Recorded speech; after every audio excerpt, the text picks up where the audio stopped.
and Maoist-type behaviour. One of Labor's best MPs, Michael Danby, has been in all sorts of strife because he dared to speak up against the bias, yes, the bias, not unconscious bias, Julie, but the real living bias, Michelle, of the ABC, which we see in their reporting constantly on Israel.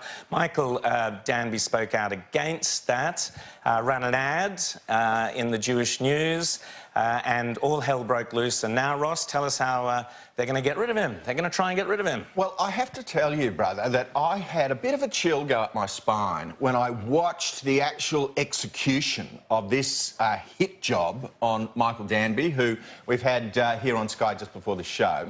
And I want to say to you that this was a case of lining up the integers of the deep state to hit the representative of the citizen. And so you wound up having this collusion of interests between the ABC, who are absolutely furious that a Member of Parliament should criticise them. How dare they?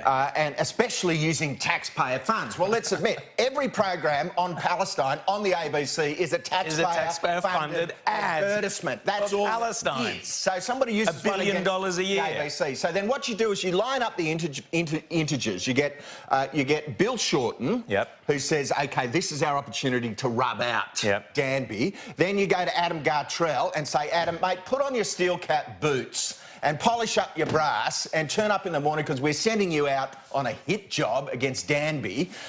And so then you get Bob Carr, you wheel in Bob Carr, who's been leading the assault on Labor's traditional attachment to Israel. Yes, the complete betrayal of Israel by Bob Carr, was the friend of Israel, now the great friend of Palestine, who will sell Israel down the river. Well, I want to say this is like a group of guys getting together in the playground where the ABC says, OK, we're going to lift Danby up by the scruff of the neck. We won't speak, right, because the attack was on us, OK? Then, Bob, we want you to go in from the kidney and the abdomen, OK? Bill, we're going to give you an off-the-record quote to go in, start hitting about the head and face, and then the Sydney Morning Herald, you can come in, we'll just line him up like Kim Jong-un in front of the aircraft machine gun and in front of all his friends and families. We'll let him know what happens if you're a member of the Labor Party who defends Israel.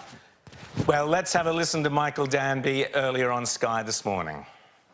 There's a large section of the Jewish community concerned about fair and balanced coverage from the Middle East, and they'd been raising this issue with me for a long time, and you know, I feel like I'm only doing my job.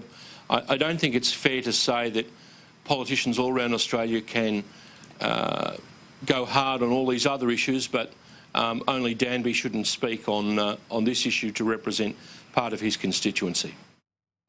So watch this space and see if Labor and the ABC succeed in bringing down Michael Danby. Now, even worse, if that's possible, is the recent ad by the Race Commissioner, Race Discrimination Commissioner. This is our old friend Tim Soup Parmesani and his mob that you pay $21 million a year for. They've made an ad. See what you make of this ad that they put out at your expense.